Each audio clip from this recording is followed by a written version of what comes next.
नमस्कार दोस्तों, आप सभी का स्वागत है योगेंद्र साहू ऑनलाइन क्लासेस में। मैं आपका दोस्त, आपका होस्ट, आपका ट्यूटर दीपक इस ऑनलाइन प्लेटफॉर्म में आपका स्वागत करता हूं। ये हमारे एडीओ की करंट अफेयर्स की क्लास है, जिसमें आज हम पढ़ेंगे प्रमुख पुरस्कार, किसको कौन कौन से पुरस्कार मिले हैं। बहुत अच्छा वीडियो ये होने वाला है और इससे क्वेश्चन बनने की संभावनाएं बहुत ज़्यादा है, तीव्र है। ठीक है, पुरस्कार किस किस श्रेणी में दिए गए हैं, किनको दिए गए हैं, कुछ बहुत अच्छी चीज़ें जानने को मिलेंगी दोस्तों। बहुत से स्टूडेंट ने कहा कि सर लास्ट लास्ट में टेंशन हो रहा है, समझ नहीं आ रहा है। मैं फिर से यही बोलूँगा, ये सिर्फ परफॉर्मेंस प्रेशर है। आप अपना रिवीजन जारी रखिए, अपने आप को एकाग्र करिए, ज़्यादा तामझाम में मत रहिए। अभी एक दो दिन जितना समय अपने आप को दे सकते हैं दीजिए और तैयारी में लगे रहिए। यकीन मानिए, अगर आप पढ़ाई किए हैं तो एग्ज़ाम हॉल में पूरा समय आपका होगा और वहाँ किस्मत भी आपका साथ देगी। अभी बस क्या है, डगमगाना नहीं है। ठीक है, लास्ट लास्ट में आप उन चीज़ों को रिवाइज करिए जिसमें आपको लगता है कि ये मेरे को बहुत अच्छे से आता है, लेकिन थोड़ा बहुत भूल रहा हूँ या भूल रही हूँ। उन चीज़ों पे ज़्यादा फोकस करिए। लास्ट में बहुत ज़्यादा बड़ा टॉपिक और बहुत ज़्यादा बड़ा विषय लेके बैठने से आप कंफ्यूज हो गए और दिमाग थोड़ा सा खराब होने लगेगा। तो अपने आप को क्या करना है, अच्छे से रखना है और रिवीजन पे ज़्यादा ध्यान देना है। ठीक है, चलिए, करंट अफेयर्स भी ऑलमोस्ट अपन नेशनल लेवल के बहुत से पढ़ लिए हैं। अभी 3 पीडीएफ और पढ़ लेंगे, बहुत हद तक अपना करंट अफेयर्स भी खत्म हो जाएगा। तो आज क्या पढ़ना है, पुरस्कार। बहुत से स्टूडेंट ने कहा सर आखिरी समय का कुछ कीवर्ड बता दीजिए कि कैसे पेपर बनाना है, क्या बनाना है। तो उस संबंध में भी योगेंद्र सर से चर्चा हुई है। हो सके तो उसके लिए भी, जो नए बच्चे अभी पहली बार एग्जाम दिला रहे हैं, उनके लिए भी कुछ गाइडलाइन का 2 5 10 मिनट का एक आध वीडियो जरूर बनाया जाएगा कि आप कैसे हैंडल करें अपने एग्जाम को एग्जाम हॉल में। चलिए, श्रीलंका के राष्ट्रपति द्वारा प्रधानमंत्री नरेंद्र मोदी को कौन सा सम्मान प्रदान किया गया? श्रीलंका से कौन सा सम्मान मिला है प्रधानमंत्री नरेंद्र मोदी को? ठीक है, तो श्रीलंका कहां है जी? श्रीलंका तो नीचे है। भारत और श्रीलंका कैसे जुड़ते हैं? भारत और श्रीलंका पाक की खाड़ी, पाक जल डमरू मध्य और मन्नार की खाड़ी से जुड़ते हैं, ये भी पूछा जाता है।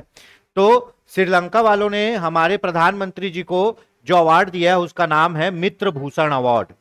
क्या दिया है? मित्र भूषण अवार्ड। श्रीलंका के राष्ट्रपति ने कोलंबो में दिया है मित्र भूषण अवार्ड।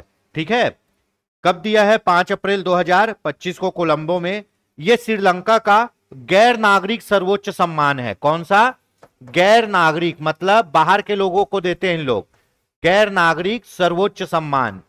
अब पूछ दिया कि वर्तमान में कौन से देश का सर्वोच्च सम्मान अप्रैल में प्रधानमंत्री नरेंद्र मोदी को दिया गया?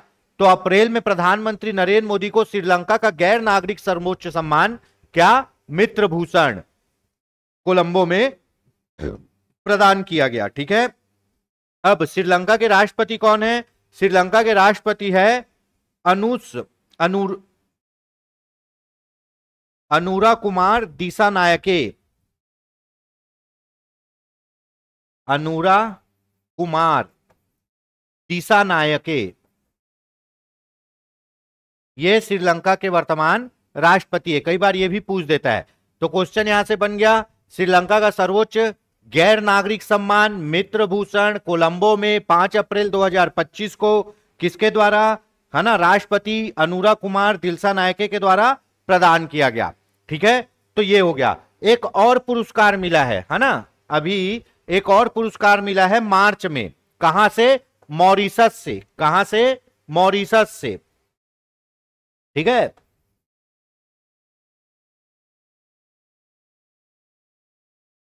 कहां से? मॉरिशस से। मॉरिशस देश से भारत के प्रधानमंत्री को एक और पुरस्कार मिला है। कौन सा? Order of the star. Order of the star. और क्या है?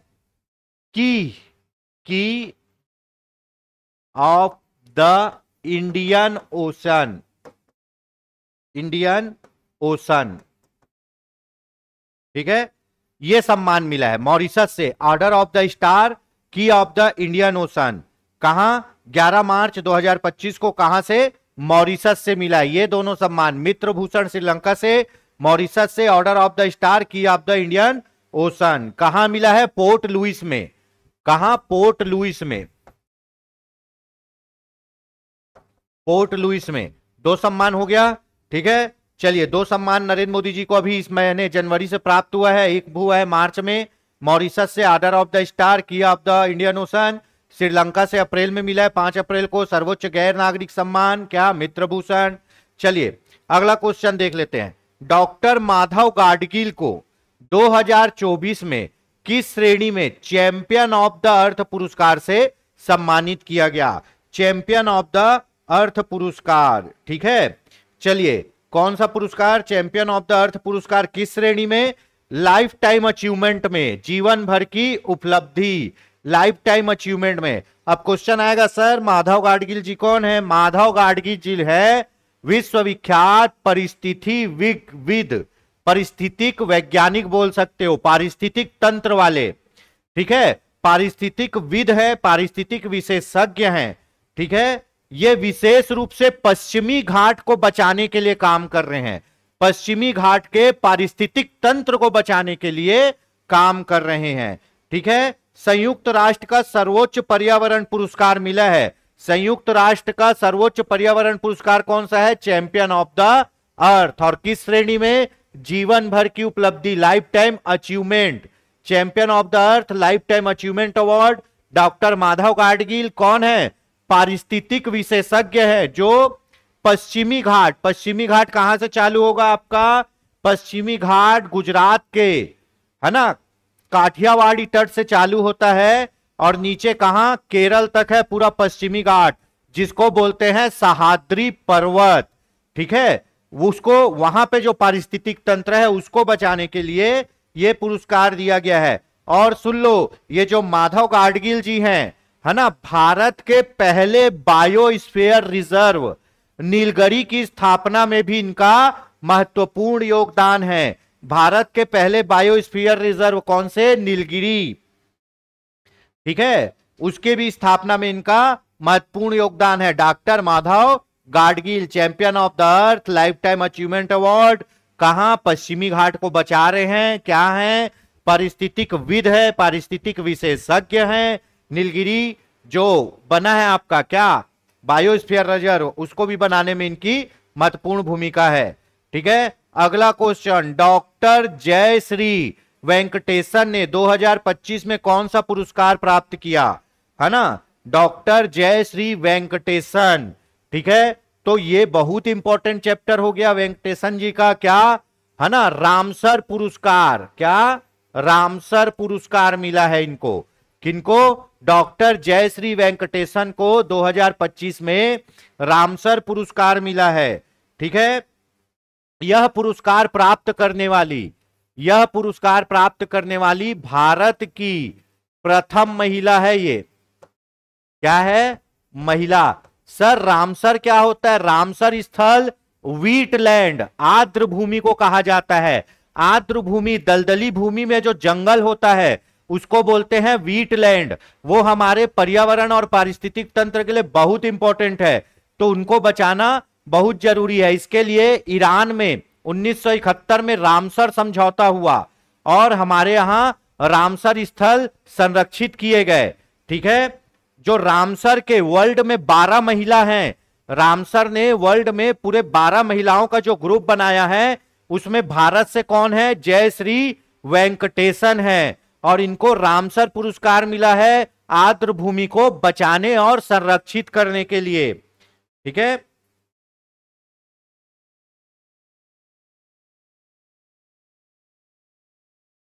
चलिए यहां तक हो गया रामसर।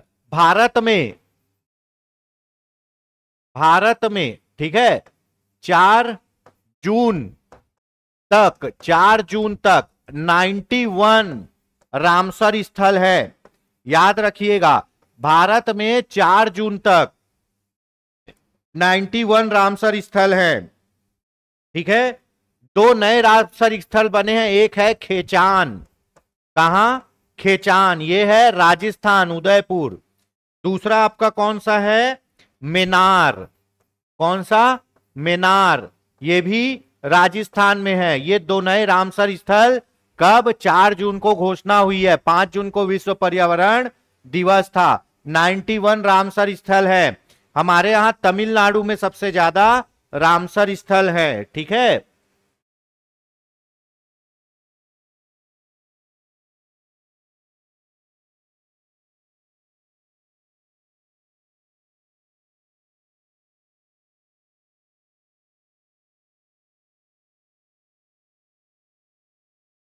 ठीक है। सबसे ज्यादा हमारे यहां तमिलनाडु में 20 रामसर स्थल हैं। ठीक है, दूसरा उत्तर प्रदेश में है। भारत में सर्वाधिक सॉरी प्रथम रामसर स्थल था चिल्का झील ओडिशा और केवला देवी राष्ट्रीय उद्यान, है ना, राजस्थान। सबसे बड़ा रामसर स्थल है सुंदर भूमि, सुंदरबन का आर्द्र भूमि। ठीक है, चलिए रामसर वर्तमान में 89 रामसर है। ठीक है, हमारा भारत में अभी भारत में 89 रामसर है। वर्तमान में 2 नए बने हैं। 4 जून को खेचान राजस्थान में, मेन्नार राजस्थान में 89 हो गए हैं। ठीक है, पहला रामसर स्थल था भारत का कौन सा? चिल्का झील और केवला देवी राष्ट्रीय उद्यान। सबसे बड़ा रामसर स्थल है आपका सुंदरबन। सुंदरबन का जो डेल्टा है वहां जो आर्द्र भूमि है। ठीक है, तो भारत की जय श्री वेंकटेशन को, है ना, रामसर पुरस्कार मिला है। भारत की प्रथम महिला है। ठीक है, और जो रामसर स्थल की 12 महिलाओं को चुना गया उसमें से एक ये है। रामसर संधि कहां हुई है? ईरान में हुई है 1971 में। 81 में पहला रामसर स्थल भारत में बना, चिल्का झील और केवला देवी राष्ट्रीय उद्यान। देखो पूरा रामसर का टॉपिक ही रिवीजन हो गया, है ना। पूर्णिमा देवी बर्मन को 2025 में किस प्रतिष्ठित सूची में शामिल किया गया? है ना, पूर्णिमा देवी बर्मन। ठीक है, चलिए मोस्ट इंपॉर्टेंट पूर्णिमा देवी बर्मन, इनका हमने करंट अफेयर्स मेरे ख्याल से पहले भी पढ़ा हुआ है ना। इसके बारे में चलिए डिस्कशन करते हैं। पूर्णिमा देवी बर्मन, इनको मिला है टाइम मैगजीन की वुमन ऑफ द ईयर पुरस्कार। टाइम मैगजीन की वुमन ऑफ द ईयर पुरस्कार से नवाजा गया है। किनको? पूर्णिमा देवी बर्मन को। सर ये कौन है? भैया ये हैं वन्य जीव संरक्षण का काम करती हैं। क्या करती हैं? जीव वैज्ञानिक है। पूर्णिमा देवी बर्मन क्या है? जीव वैज्ञानिक। और क्या करती है? वन्य जीव संरक्षण में काम कर रही है। वन्य जीव संरक्षण। ठीक है, कहां की है? ये है असम। कहां? असम में। असम में वाइल्ड लाइफ बायोलॉजिकल है, बायोलॉजिस्ट है। ठीक है, बायोलॉजिस्ट है ना। पूर्णिमा देवी वर्मन जीव वैज्ञानिक है, वन्य जीव संरक्षण का काम कर रही है। असम में क्या है? असम में जीव वैज्ञानिक है, बायोलॉजिस्ट है। असम में जीव वैज्ञानिक है, बायोलॉजिस्ट है। ये कौन से जीव को बचा रही है? ये बचा रही है लुप्त प्राय। क्या? ग्रेटर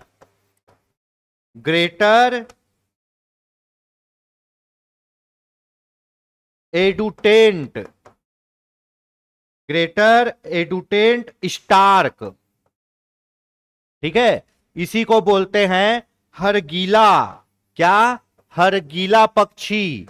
किसको? हरगीला पक्षी को बचाने का काम कर रही है। सारस जैसा होता है ये। ठीक है, उसको बचाने के लिए इनको life time achievement time magazine का वुमेन ऑफ द ईयर पुरस्कार दिया गया है। 2024 में इसी काम के लिए, 2024 में इसी कार्य के लिए, हरगीला को बचाने के लिए इनको व्हीटली गोल्ड अवार्ड मिला था। व्हीटली गोल्ड अवार्ड। ठीक है, चलिए पूर्णिमा देवी वर्मन जीव वैज्ञानिक है, वन्य जीव संरक्षण का काम कर रही है, असम में बायोलॉजिस्ट हैं। ठीक है, क्या मिला है? Time magazine woman of the year का पुरस्कार मिला है। क्यों? ग्रेटर एडुटेंट स्टार्क को बचाने के लिए, जिसको बोलते हैं हरगीला पक्षी जो सारस जैसा होता है। 2024 में इनको व्हीटली गोल्ड अवार्ड भी मिला था। ठीक है, पूर्णिमा देवी वर्मन। अगला, निम्नलिखित कथनों पर विचार करिए। ठीक है, ये बात हो रही है किसकी? ये बात हो रही है राष्ट्रीय फिल्म पुरस्कार 2024 की। राष्ट्रीय फिल्म पुरस्कार 2024।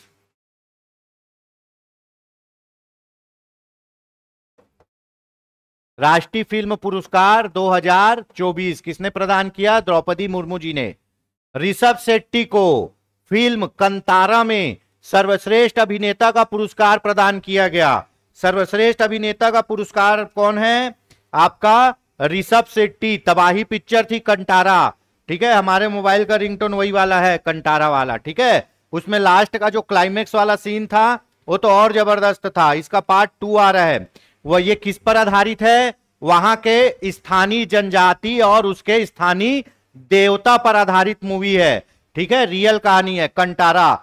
नित्या मेनन और मानसी पारेख को क्रमशः सर्वश्रेष्ठ अभिनेत्री का पुरस्कार प्रदान किया गया। सही है। ठीक है, सर्वश्रेष्ठ अभिनेता ऋषभ शेट्टी, संयुक्त रूप से सर्वश्रेष्ठ अभिनेत्री नित्या मेनन और मानसी पारेख। अवार्ड कौन सा है? राष्ट्रीय फिल्म पुरस्कार 2024। मलयालम फिल्म अट्टम को सर्वश्रेष्ठ पिक्चर फिल्म का अवार्ड मिला है। ओवरऑल सर्वश्रेष्ठ पिक्चर फिल्म कौन सा? मलयाली फिल्म अट्टम। ठीक है, सूरज आर बड़जात्या को फिल्म ऊंचाई के लिए, कौन सी फिल्म के लिए? ऊंचाई के लिए, है ना, सर्वश्रेष्ठ निर्देशन का पुरस्कार मिला है। ठीक है, यह भी सही है, सर्वश्रेष्ठ निर्देशन का पुरस्कार मिला है। ठीक, ये हो गया उपरोक्त सभी विकल्प सही है। अब देखो, इससे आपका राष्ट्रीय फिल्म पुरस्कार पूरा कवर हो गया। सर्वश्रेष्ठ अभिनेता ऋषभ शेट्टी कंटारा, नित्या मेनन मानसी पारेख सर्वश्रेष्ठ अभिनेत्री, सर्वश्रेष्ठ फिल्म सभी कैटेगरी में कौन सी फिल्म? अट्टम, मलयालम फिल्म अट्टम। ठीक है, सूरज बड़जात्या को क्या? ऊंचाई मूवी के लिए क्या मिला है? सर्वश्रेष्ठ निर्देशन का पुरस्कार। ये मेरे ख्याल से जो बुजुर्ग लोग पहाड़ चढ़ने जाते हैं, अमिताभ बच्चन, वही वाली पिक्चर है ऊंचाई शायद, है ना? आपका जो अमिताभ बच्चन अनुपम खेर वाली, वही होगी ऊंचाई। ठीक है, चलिए ये सब तो सही है। अब सर्वश्रेष्ठ हिंदी फिल्म किसको मिला है? सर्वश्रेष्ठ हिंदी फिल्म, सर्वश्रेष्ठ हिंदी फिल्म में मिला है गुलमोहर। क्या? गुलमोहर को मिला है। ठीक है, चलिए, सर्वश्रेष्ठ फिल्म अट्टम, सर्वश्रेष्ठ हिंदी फिल्म गुलमोहर, उपरोक्त सभी। अगला क्वेश्चन देख लेते हैं। 70वें राष्ट्रीय फिल्म पुरस्कार 2024 में सर्वश्रेष्ठ feature film, best feature film पुरस्कार किनको मिला है? बेस्ट फीचर फिल्म पुरस्कार मिला है आपका किसको? मलयालम फिल्म अट्टम को। ठीक है, गुलमोहर क्या है? हिंदी फिल्म सर्वश्रेष्ठ, सर्वश्रेष्ठ हिंदी फिल्म। कंटारा क्या है? ऋषभ शेट्टी को सर्वश्रेष्ठ अभिनेता। ऊंचाई क्या है? इसके डायरेक्टर निर्देशक सूरत आर बड़जात्या को मिला है पुरस्कार ऊंचाई के लिए। ठीक है, तो अट्टम। ठीक, चलिए, नेताजी सुभाष चंद्र बोस आपदा प्रबंध पुरस्कार 2025 में किस संस्था को मिला है? आपदा प्रबंध पुरस्कार। जैसे आपदा आती है, भूकंप, बाढ़, ओलावृष्टि, सुनामी, तो ऐसे में हमारे यहां एनडीआरएफ और एसडीआरएफ, है ना, national disaster relief management, state disaster relief management, इन लोग काम करते हैं। और भी संस्थाएं काम करती है जो लोगों को आपदा से बचाने के लिए कार्य करती है। तो उनको नेताजी सुभाष चंद्र बोस आपदा प्रबंध पुरस्कार, मतलब आपदा में सबसे अच्छा काम करने वाला, अच्छा मैनेज करने वाला पुरस्कार प्रदान किया गया है। तो हमारे यहां किसको मिला है? हमारे यहां मिला है भारतीय राष्ट्रीय महासागर सूचना सेवा केंद्र। किसको? भारतीय राष्ट्रीय महासागर सूचना सेवा केंद्र। ये जो सूचना केंद्र है ये जानकारी देता है भैया कि क्या हो रहा है, मौसम कैसा है, समुद्र कैसा है, क्या परेशानी आ सकती है, क्या आपदा आती है, ये सब की जानकारी देता है। इसीलिए इसको मिला है क्या? नेताजी सुभाष चंद्र बोस आपदा प्रबंध पुरस्कार। ये कहां है जी? ये है हैदराबाद में। कहां? हैदराबाद, हैदराबाद में है। ठीक है, आपदा प्रबंध में असाधारण उपलब्धियों के लिए बहुत अच्छे से मैनेज किए हैं इन्होंने, जो भी डिजास्टर आया है उसको, और उसका पूर्वानुमान लगाया है। ठीक है, चलिए हैदराबाद में है भारतीय राष्ट्रीय महासागर सूचना सेवा केंद्र। ठीक, चलिए 55वें अंतरराष्ट्रीय फिल्म महोत्सव 2024 में, ठीक है, गोल्डन पीकॉक सर्वश्रेष्ठ फिल्म पुरस्कार किसको मिला? 2024 का क्या अंतरराष्ट्रीय फिल्म महोत्सव गोवा में हुआ है। गोवा में ही होता है अधिकतर ये। यहां क्या होता है अंतरराष्ट्रीय फिल्म महोत्सव में? पूरे वर्ल्ड भर की अच्छी अच्छी पिक्चरों का प्रीमियर होता है, मूवी दिखाई जाती है, फिर उसको रेटिंग होता है, रेटिंग दिया जाता है, उस आधार पर क्या होता है उनको अवार्ड मिलता है, बहुत बेस्ट फिल्म, है ना। यहां पे अंतरराष्ट्रीय फिल्म महोत्सव में प्रीमियर होता है, उसको दिखाया जाता है। ठीक है, तो गोल्डन पीकॉक अवार्ड, स्वर्ण मयूर गोल्डन पीकॉक अवार्ड किसको मिलता है? सर्वश्रेष्ठ फिल्म को मिलता है गोल्डन पीकॉक अवार्ड। तो गोल्डन पीकॉक अवार्ड सर्वश्रेष्ठ फिल्म कौन सी है जी? सर्वश्रेष्ठ फिल्म है टॉक्सिक। कौन सी है? टॉक्सिक।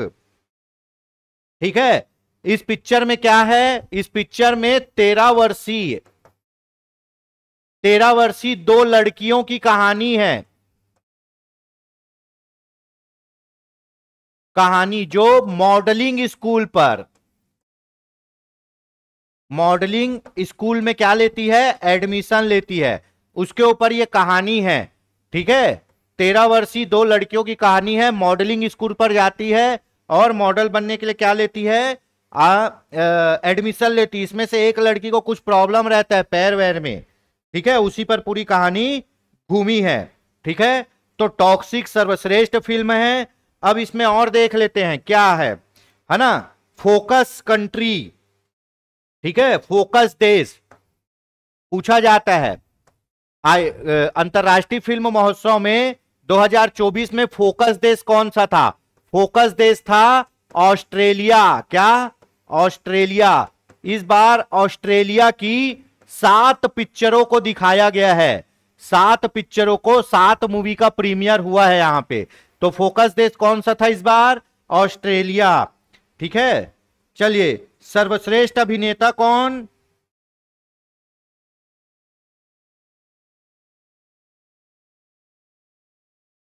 सर्वश्रेष्ठ अभिनेता कौन बने? सर्वश्रेष्ठ अभिनेता क्लेमेंट फेवरो, है ना, क्लेमेंट फेवरो। ठीक है, सर्वश्रेष्ठ अभिनेत्री कौन बनी? सर्वश्रेष्ठ अभिनेत्री बनी वेस्टा माटुलिते, है ना। कौन? वेस्टा माटुलिते सर्वश्रेष्ठ अभिनेत्री बनी। किसमें? अंतरराष्ट्रीय फिल्म महोत्सव। कहां? गोवा, पणजी में। गोल्डन पीकॉक पुरस्कार किसको? टॉक्सिक। टॉक्सिक मूवी 13 वर्षीय दो लड़कियों की कहानी है जो मॉडलिंग स्कूल में एडमिशन लेती है। इस अंतरराष्ट्रीय फिल्म महोत्सव में फोकस देश, किस देश पे फोकस किया गया था? ऑस्ट्रेलिया। ऑस्ट्रेलिया की कितनी पिक्चरों का प्रीमियर हुआ? 7 प्रीमियरों का पिक्चर हुआ। सर्वश्रेष्ठ अभिनेता क्लेमेंट फेवरो, सर्वश्रेष्ठ अभिनेत्री वेस्टा माटुलिते, और क्या? Indian film personality of the year. Indian film personality of the year किसे चुना गया? विक्रांत मैसी। किसे? विक्रांत मैसी। विक्रांत मैसी देखे है ना, 12th फेल का हीरो विक्रांत मैसी। ठीक है, और जो लोग खतरनाक देखे हैं, कौन सा? मिर्जापुर में गुड्डू भैया, जो छोटे वाले भाई रहते हैं, विक्रांत मैसी। ठीक है, अगर आप देखे होंगे क्रिमिनल जस्टिस पार्ट 1 तबाही वेब सीरीज, उसमें जो हीरो रहता है वो विक्रांत मैसी। साबरमती रिपोर्ट देखे होंगे, उसमें जो हीरो है वो है विक्रांत मैसी।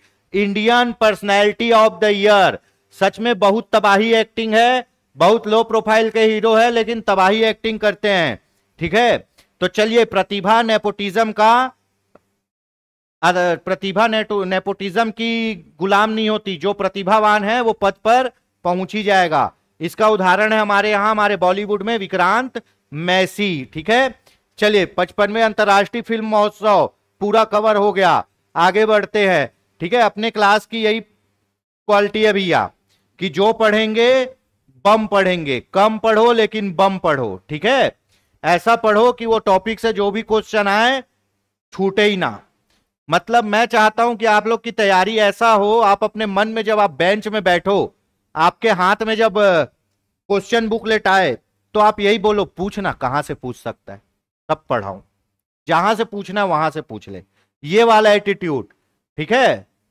क्या, राहों के पत्थर चकनाचूर होने चाहिए, वार चाहे एक हो भरपूर होना चाहिए, वो अपनी हार मान ले बस इतना ही नहीं, वो हमारे सामने मजबूर होना चाहिए।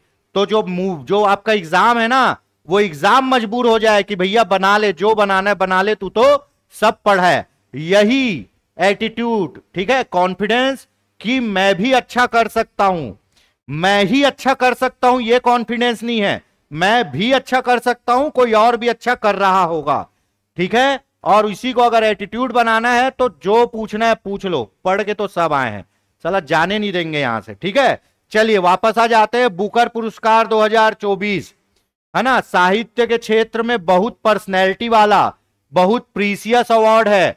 बुकर पुरस्कार 2024 किसको मिलता है? ऐसा उपन्यास जो इंग्लिश में लिखा हो, जो कहां, यूनाइटेड किंगडम या आयरलैंड से प्रकाशित हुआ हो, प्योर इंग्लिश में लिखा हो, इसको उसको मिलेगा बुकर पुरस्कार। तो बुकर पुरस्कार इस बार किस उपन्यास को मिला है? ऑर्बिटल को। ऑर्बिटल, इसकी लेखिका कौन है? सामंता हार्वे, ठीक है। लेखिका कौन है इसकी?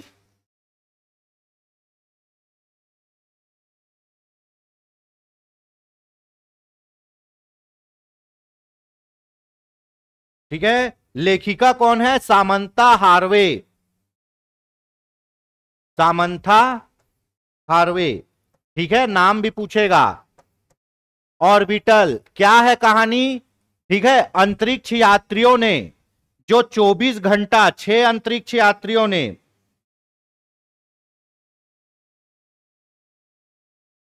ठीक है, अंतरिक्ष यात्रियों ने जो एक दिन बताया, 24 घंटा बिताया, कहां पे? अंतरिक्ष स्टेशन में, उसके ऊपर यह कहानी है, द ऑर्बिटल, ठीक है। उन्होंने लगभग 10 से 16 बार सूर्योदय और सूर्यास्त देखा, ऐसा कुछ कहानी है, ठीक है। तो अंतरिक्ष में जो एक दिन पूरा बिताया गया है अंतरिक्ष यात्रियों के द्वारा, उस पर कहानी है ऑर्बिटल, ठीक है। कौन लिखी है? Samantha Harvey. सबसे छोटा उपन्यास है जिसको मिला है ये, है ना, ठीक है। ये हो गया। कौन सा मिला है? बुकर पुरस्कार। बुकर पुरस्कार किनको मिलता है? वो उपन्यास जो इंग्लिश में ही लिखे गए हों और आयरलैंड या यूनाइटेड किंगडम से प्रकाशित हुए हों, ठीक है। बुकर पुरस्कार का आयोजन कब से किया जा रहा है? बुकर पुरस्कार का प्रारंभ हुआ है 1969 से, 1969 से, ठीक है। यह हो गया बुकर पुरस्कार। अब एक आता है अंतरराष्ट्रीय बुकर पुरस्कार। कौन सा? अंतरराष्ट्रीय बुकर पुरस्कार। ये बुकर है और ये वाला क्या है? अंतरराष्ट्रीय बुकर पुरस्कार, ठीक है। ये कब से दिया जा रहा है? 2005 से दिया जा रहा है, ठीक। और ये किस उपन्यास को दिया जाता है? सुन लीजिए, बुकर पुरस्कार तो प्योर इंग्लिश में लिखे वाले को दे दिए, ये वाला जो है अंतरराष्ट्रीय बुकर पुरस्कार 2005 से दिया जा रहा है उस उपन्यास को जो किसी भी भाषा में लिखा गया हो, ठीक है, पर उसका इंग्लिश में क्या हुआ हो? अनुवाद हुआ हो। किसी भी भाषा में लिखा गया उपन्यास जिसका इंग्लिश में अनुवाद किया गया हो और जो आयरलैंड या यूनाइटेड किंगडम से प्रकाशित किया गया हो, उस उपन्यास को क्या मिलेगा? अंतरराष्ट्रीय बुकर पुरस्कार। यह पहले पूछा जा चुका है कि बुकर पुरस्कार किसको दिया जाता है? बुकर दिया जाता है इंग्लिश में लिखे हुए को, अंतरराष्ट्रीय बुकर दिया जाता है किसी भी भाषा में लिखा गया जिसका जिसका अंग्रेजी में क्या हो? अनुवादित। किसी भी भाषा में लिखा गया और अंग्रेजी में अनुवादित क्या? उपन्यास को, लेखक को, उपन्यास को, कोई भी कहानी को क्या मिलेगा? अंतरराष्ट्रीय बुकर पुरस्कार। कब से दिया जा रहा है? 2005 से, ठीक है। 2005 से। अब 2005 से दिया जा रहा है, तो अभी अंतरराष्ट्रीय बुकर पुरस्कार कौन से पुस्तक को मिला है? हार्ट लैब को। किसको? हार्ट लैब, हार्ट लैब को मिला है। ठीक है, लेखक कौन है इसके? लेखक है बानू मुश्ताक। कौन? बानू मुश्ताक। ठीक, अनुवादक कौन है? अनुवादक, ठीक है, अनुवादक है दीपा भास्ती। दीपा भास्ती, ठीक है, दीपा भास्ती। अंतरराष्ट्रीय बुकर पुरस्कार 2005 में चालू हुआ है ना? अंतरराष्ट्रीय बुकर पुरस्कार 2005 में बात चालू है। इस साल का अंतरराष्ट्रीय बुकर पुरस्कार किस पुस्तक को मिला है? हार्ट लैब को। लेखक कौन है? बानू मुश्ताक। और इसका अनुवाद कौन किए हैं? अनुवाद किए हैं दीपा भास्ती। ये भारत का पुस्तक है, ये भारत की कहानी है। ठीक है, हार्ट लैब किसकी कहानी है? हार्ट लैब, हार्ट लैब जो कहानी है दक्षिण भारत की, दक्षिण भारत की मुस्लिम महिला और लड़कियों की कहानी है। मुस्लिम महिलाओं और लड़कियों की, मुस्लिम महिलाओं और लड़कियों की कहानी है। ठीक है, उनकी कहानी का जीवन, उनकी जीवन का कहानी संग्रह है। ठीक है, तो ये भी हो गया। बुकर पुरस्कार तो पढ़ लिए, अंतरराष्ट्रीय बुकर पुरस्कार भी इसलिए पढ़ लिए। हार्ट लैब भारत की ही पुस्तक है। ये लेखक है बानू मुश्ताक, अनुवादक है दीपा भास्ती। ये हार्ट लैब में कहानी किसकी है? हार्ट लैब में कहानी है दक्षिण भारत की मुस्लिम महिलाओं और लड़कियों की कहानी है। ठीक है, तो चलिए ये हो गया। बुकर पुरस्कार 69 में प्रारंभ हुआ था, ये 2005 से प्रारंभ हुआ है। पहले ये 2 वर्ष में एक बार दिया जाता था, अब हर साल दिया जाता है। ठीक है, ये प्योर इंग्लिश को दिया जाता है, ये किसी भी भाषा में लिखा पर इंग्लिश में अनुवादित। ठीक, चलिए 76वें गणतंत्र दिवस परेड 2025 में राज्यों की श्रेणी में सर्वश्रेष्ठ झांकी का पुरस्कार, सर्वश्रेष्ठ झांकी का पुरस्कार किसको दिया गया?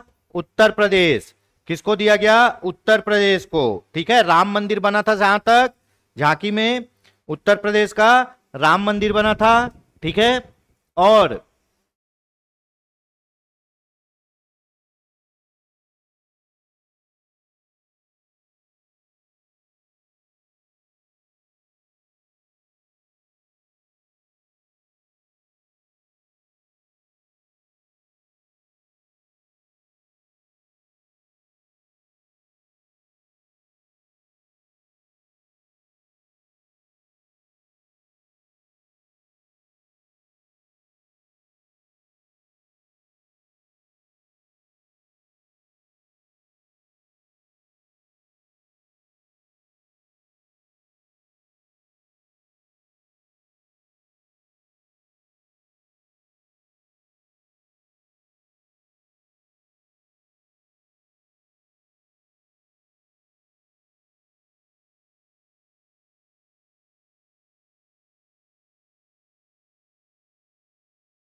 ठीक है, चलिए मैं एक चीज देख रहा था कि भाई रिपब्लिक डे परेड में मुख्य अतिथि कौन थे, है ना? 76वें गणतंत्र दिवस परेड में जो राज्यों की सर्वश्रेष्ठ झांकी थी उसमें उत्तर प्रदेश को पुरस्कार मिला है। और 76वें गणतंत्र दिवस परेड में, है ना, मुख्यमंत्री कौन थे? इंडोनेशिया के राष्ट्रपति,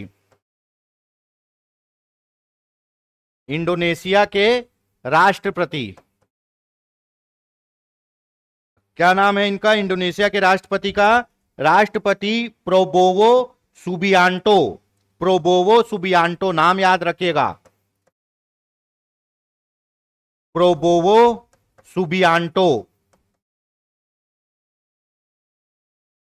ठीक है, ये पूछा जाता था, रेलवे में भी पूछा जाता है कि 76वें गणतंत्र दिवस परेड 2025 में चीफ गेस्ट कौन थे? इंडोनेशिया के राष्ट्रपति प्रोबोवो सुबियांटो थे। ठीक है, सर्वश्रेष्ठ झांकी उत्तर प्रदेश की, है ना।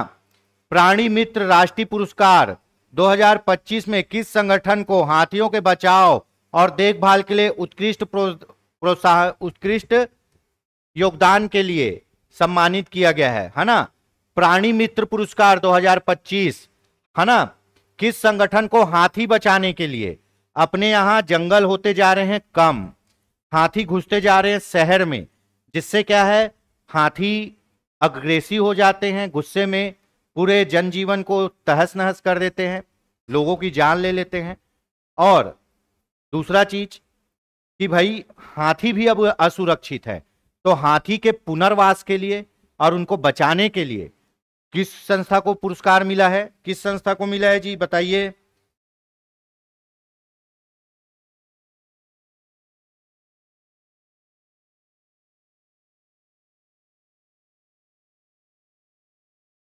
ये मिला है राधे कृष्ण मंदिर हाथी कल्याण ट्रस्ट जामनगर। किनको? राधे कृष्ण मंदिर हाथी कल्याण ट्रस्ट जामनगर। प्राणी मात्र पुरस्कार 2025 किनको बचाने के लिए? हाथियों को बचाने के लिए। राधे कृष्ण मंदिर हाथी कल्याण ट्रस्ट जामनगर, ठीक है। उसके बाद जामनगर में ही, जामनगर गुजरात में, है ना, वन तारा, क्या है? वन तारा क्या? पुनर्वास केंद्र। वन तारा पुनर्वास केंद्र कौन चलाता है इसको? अनंत अंबानी।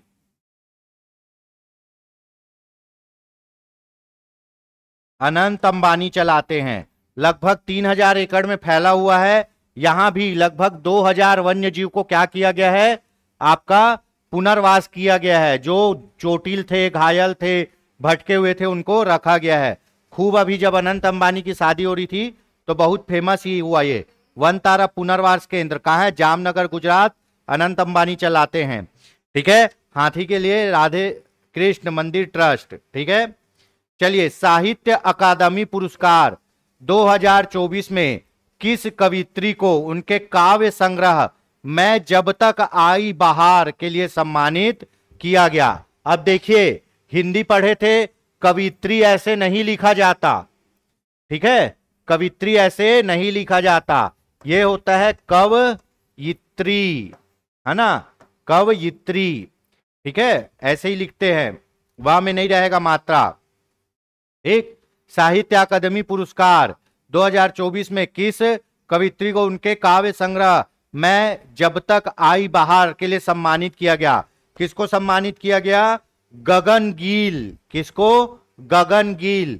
और ये क्या है? कविता संग्रह है, कविता संग्रह है इनका, जो आई मैं जब तक आई बहार क्या है? एक कविता संग्रह है, ठीक है। साहित्य अकादमी पुरस्कार। मोस्ट से भी मोस्ट इंपॉर्टेंट क्वेश्चन, छत्तीसगढ़ वाले तो इसको 3-4 महीना पकड़ के ही रखो, आने वाले सभी एग्जाम में पूछेगा, है ना। 59वां 59वां ज्ञानपीठ पुरस्कार साहित्य के क्षेत्र में सर्वोच्च पुरस्कार किस हिंदी लेखक को सम्मानित किया गया? The great Vinod Kumar Shukla. The great कौन? विनोद कुमार शुक्ल, ठीक है। चलिए, ये तो पढ़ लेंगे और ये सभी पढ़ लेंगे, हमको थोड़ा सा एक्स्ट्रा और यूनिक पढ़ना है। भैया पूछेगा इनकी रचना, है ना, तो विनोद कुमार शुक्ल जी की रचना जो सबसे फेमस रचना है वो है नौकर की कमीज। पहला नौकर की कमीज। दूसरा दूसरा है वह आदमी चला गया। वह आदमी चला गया, ठीक है।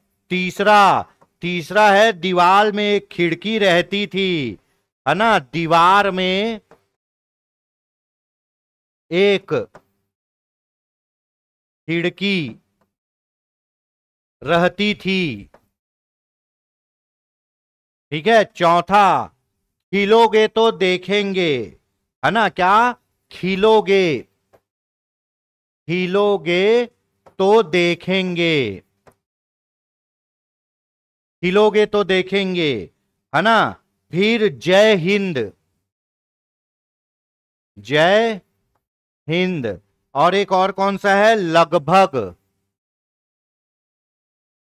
लगभग ये विनोद कुमार शुक्ल जी के प्रमुख रचना है। इनका नाम पूछेगा, भैया नौकर की कमीज तो बहुत फेमस है, वह आदमी चला गया, ये भी। दीवार में एक खिड़की रहती थी, नाम से ही सोचो कैसी कहानियां होंगी ये। खिलोगे तो देखेंगे, जय हिंद और लगभग। 59 ज्ञानपीठ पुरस्कार विनोद कुमार शुक्ल। ठीक है। निम्नलिखित में से किसे 73वां मिस यूनिवर्स चुना गया?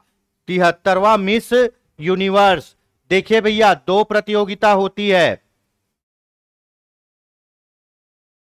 दो प्रतियोगिता होती है। एक होता है मिस वर्ल्ड। मिस वर्ल्ड मतलब जो पूरे पृथ्वी में सबसे सुंदर है, जो पूरे पृथ्वी में सबसे सुंदर है। और मिस यूनिवर्स मतलब जो पूरे ब्रह्मांड में, नौ ग्रह में सबसे सुंदर है, वो होता है मिस यूनिवर्स। तो मिस यूनिवर्स की बात कही जा रही है। तो मिस यूनिवर्स किसे चुना गया है? Victoria Kjaer Theilvig. कौन? Victoria, Victoria Kjaer Theilvig. कहां की है? डेनमार्क की है। कहां की है? डेनमार्क की, है ना। चलिए, ये हो गया miss world, sorry miss universe. Miss universe किसे चुना गया? विक्टोरिया कजेर थिलविंग, जो डेनमार्क की है। ये क्या है? ये ब्यूटी कॉन्टेस्ट है। ब्यूटी कॉन्टेस्ट है ना।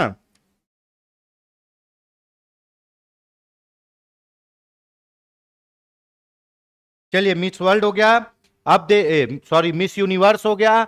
मिस यूनिवर्स ये विक्टोरिया कजेर थिलविंग। अब देखते हैं मिस वर्ल्ड। मिस वर्ल्ड इसीलिए देख रहे हैं क्योंकि ये हैदराबाद में हुआ इस साल। मिस वर्ल्ड कहां हुआ? हैदराबाद। कहां हुआ? हैदराबाद में। विजेता कौन है? फरवरी में हुआ है। विजेता है थाईलैंड। थाईलैंड की कौन? सुचाता,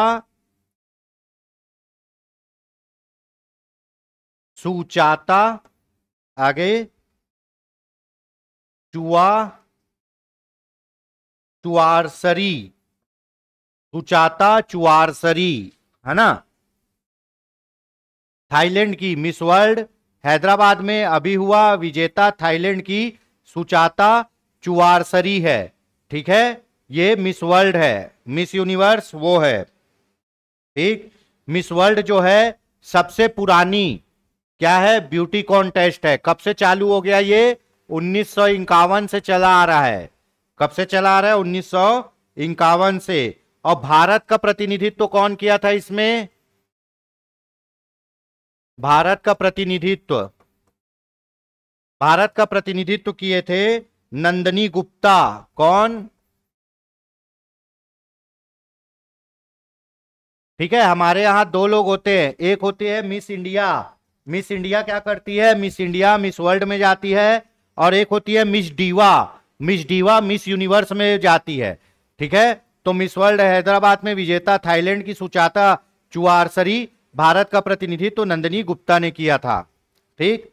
चलिए, मोस्ट इंपॉर्टेंट, मोस्ट इंपॉर्टेंट 97वें ऑस्कर अवार्ड 2025 के संबंध में कौन सा सुमेलित नहीं है? ठीक है।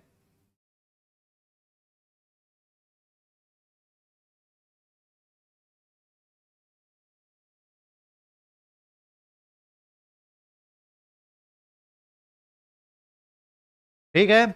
चलिए, 97 ऑस्कर अवार्ड, इसी को बोलते हैं एकेडमी अवार्ड। और क्या बोलते हैं? एकेडमी पुरस्कार भी बोलते हैं, एकेडमी अवार्ड। ठीक है। लॉस एंजल्स में होता है ये, है ना। एकेडमी अवार्ड कहाँ? हॉलीवुड वाला। ठीक है। Oscar award 2025। कौन सी सर्वश्रेष्ठ फिल्म है? अनोरा। सर्वश्रेष्ठ फिल्म कौन सी है? अनोरा। और अनोरा की कहानी क्या है? देह व्यापार से जुड़ी एक लड़की की कहानी है, जिसको बहुत ही पैसे वाले एक लड़के से प्यार हो जाता है। ठीक है। देह व्यापार से जुड़ी एक लड़की की कहानी जिसको बहुत पैसे वाले एक लड़के से प्यार हो जाता है। दोनों शादी कर लेते हैं तो लड़के के माँ बाप इस शादी को तोड़ाने के लिए कोशिश करते हैं और लड़की शादी को बचाने की कोशिश करती है। इसी कहानी पे इर्द गिर्द घूमती हुई ये कहानी है अनोरा। ठीक है, चलिए सर्वश्रेष्ठ अभिनेता, अभिनेता तो पूछेगा ही, सर्वश्रेष्ठ अभिनेता कौन है?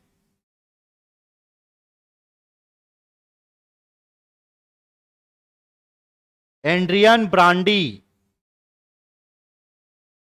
एड्रियन ब्रांडी सर्वश्रेष्ठ अभिनेता। सर्वश्रेष्ठ अभिनेत्री,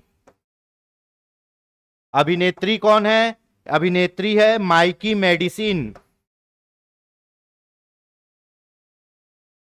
Mikey Madison, Madison, Mikey medicine.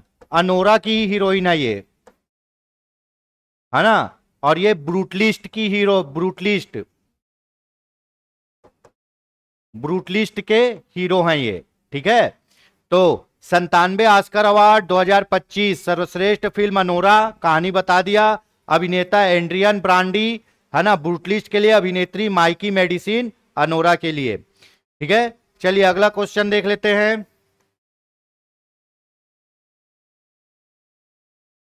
निम्नलिखित कथनों पर विचार करें। हिंदी लेखिका सूर्यबाला को उसके उपन्यास कौन देश को वासी वेणु की डायरी के लिए 34वें व्यास सम्मान 2024 से सम्मानित किया गया? बिल्कुल सही, सही है ये कथन।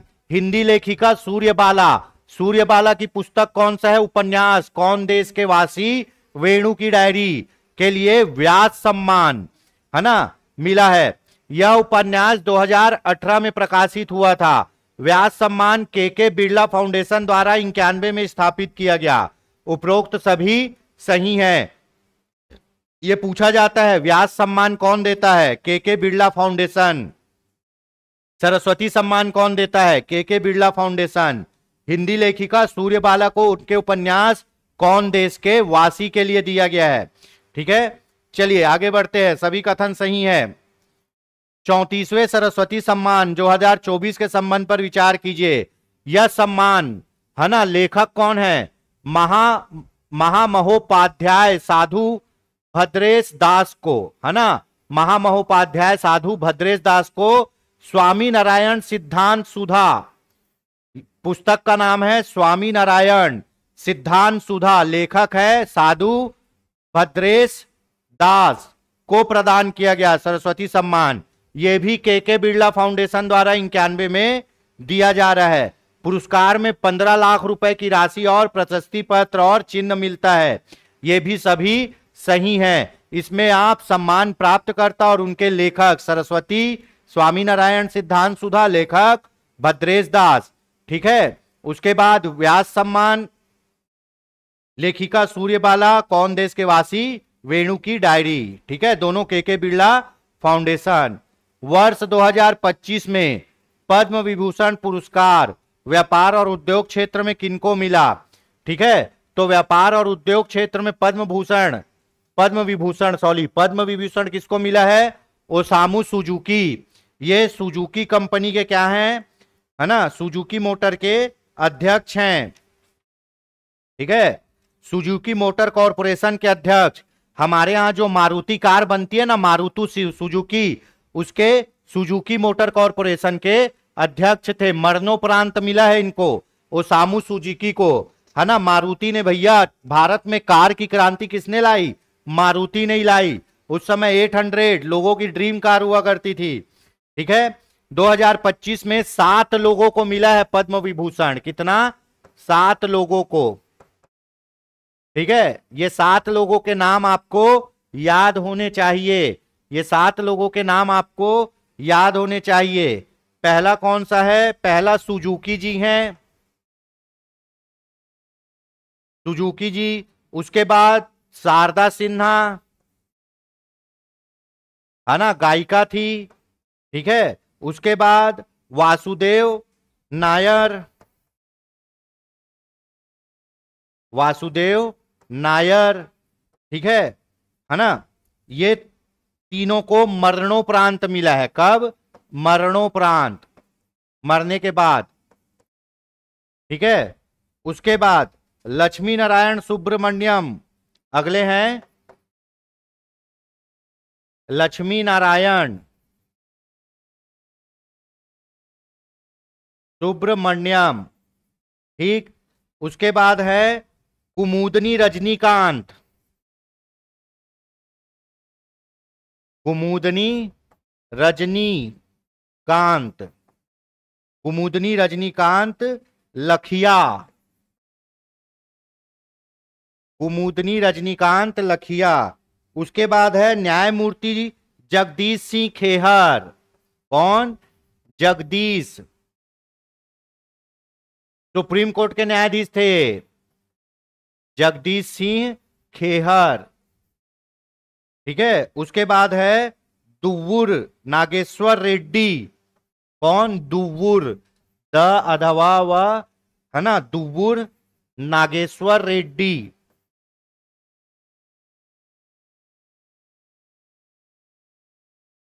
ठीक है। इनको मेडिसिन में मिला है, दवा में, ठीक। इनको मिला है किसमें? सामाजिक कार्य में, जगदीश सिंह खेहर, सामाजिक कार्य, ठीक है। कुमुदनी रजनीकांत लखिया को कला में मिला है। कुमुदनी रजनीकांत लखिया कौन है? प्रसिद्ध कथक नृत्यांगना है ना, प्रसिद्ध कथक नृत्यांगना। कौन? कुमुदनी रजनीकांत लखिया। लक्ष्मी नारायण सुब्रमण्यम, ये कौन है? कला से हैं, सुजुकी उद्योग से है। शारदा सिन्हा कला से है। वासुदेव नायर साहित्य और शिक्षा से हैं। तीन को मरणोपरांत मिला है, बाकी को जीते जी मिला है। नाम याद होना चाहिए, कोई भी पूछ सकता है। तो यहां नाम याद करने के लिए चार तो बहुत सरल है। सुजुकी जी जो कौन है? उद्योग वाले, मारुति कार वाले। शारदा सिन्हा का गाना आप सुने ही हो, ठीक है, बहुत फेमस सिंगर है। इनके गाने के बिना छठ पूजा नहीं होता। उसके बाद कुमुदनी रजनीकांत लखिया कथक नृत्यांगना, और जगदीश सिंह खेहर, ये कौन थे? न्यायाधीश से सुप्रीम कोर्ट के, ठीक है। तो उसके बाद तो ये चार हो गया। उसके बाद वासुदेव नायर, है ना, और दुव्वूर नागेश्वर रेड्डी और लक्ष्मी नारायण सुब्रमण्यम, 7 लोगों को मिला है, ठीक है। चंद्रिका टंडन को किस श्रेणी हेतु ग्रैमी पुरस्कार मिला? चंद्रिका टंडन को किस श्रेणी हेतु ग्रैमी पुरस्कार मिला? बहुत फेमस संगीत का बहुत फेमस पुरस्कार है ग्रैमी पुरस्कार। किसको मिला है? चंद्रिका टंडन को। किनको? चंद्रिका टंडन को। कौन सी श्रेणी में? बेस्ट न्यू एज एल्बम और एबिएंट या चेंट एल्बम। चेंट एल्बम मतलब भक्ति वाला गाना, है ना, चेंटिंग मतलब भजन गाना, मंत्र पढ़ना। एबिएंट या चेंट एल्बम और बेस्ट न्यू एज एल्बम दोनों श्रेणी में मिला है क्या? ग्रैमी पुरस्कार। चेंट लिखा है मतलब भक्ति वाला हो गया ये। अब कहानी सुनो, इनके एल्बम का नाम है त्रिवेणी, है ना। एल्बम का क्या नाम है जी? त्रिवेणी। त्रिवेणी नाम है। किस पर आधारित था? 2025 महाकुंभ पर आधारित एल्बम था इनका। 2025 महाकुंभ पर आधारित, ठीक है। चंद्रिका टंडन, है ना। बेस्ट न्यू एज एल्बम, एबिएंट या चैट एल्बम, एल्बम का नाम था त्रिवेणी। 2025 महाकुंभ पर आधारित था ये एल्बम।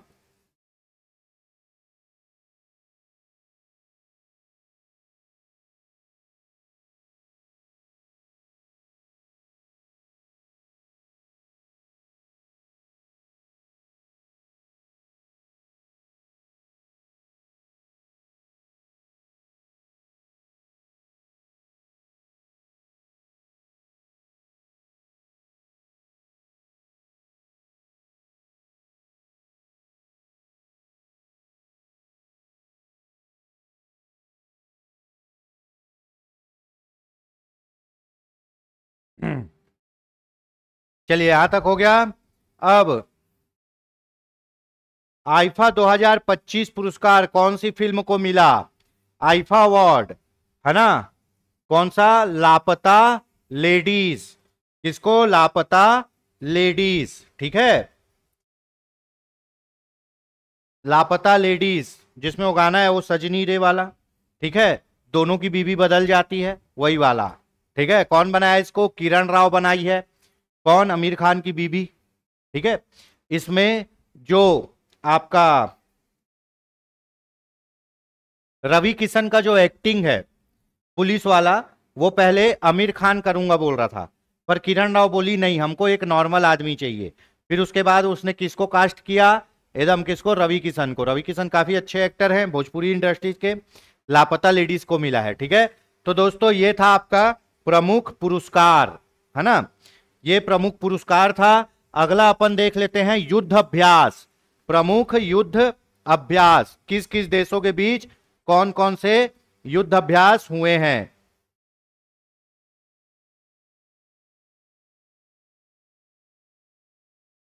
प्रमुख युद्ध अभ्यास, ठीक है। ये अभी इसलिए थोड़ा ट्रेंड में आ गया क्योंकि अभी हमारे यहां सर्जिकल स्ट्राइक हुआ है, तो युद्ध अभ्यास भी पढ़ना अब जरूरी है। ये पहले पूछा जाता था, हालांकि ये सब पहले पूछा जाता था, है ना, बीच में थोड़ा कम हो गया था, फिर चालू हो गया। भारत और वियतनाम के थल वायु सेना के बीच युद्ध अभ्यास हुआ। भारत और वियतनाम के बीच कौन सा युद्ध अभ्यास, विन, विन से वियतनाम, बैक्स से भारत, विन बैक्स 2024, विन से वियतनाम, बैक्स से भारत, विन बैक्स 2024,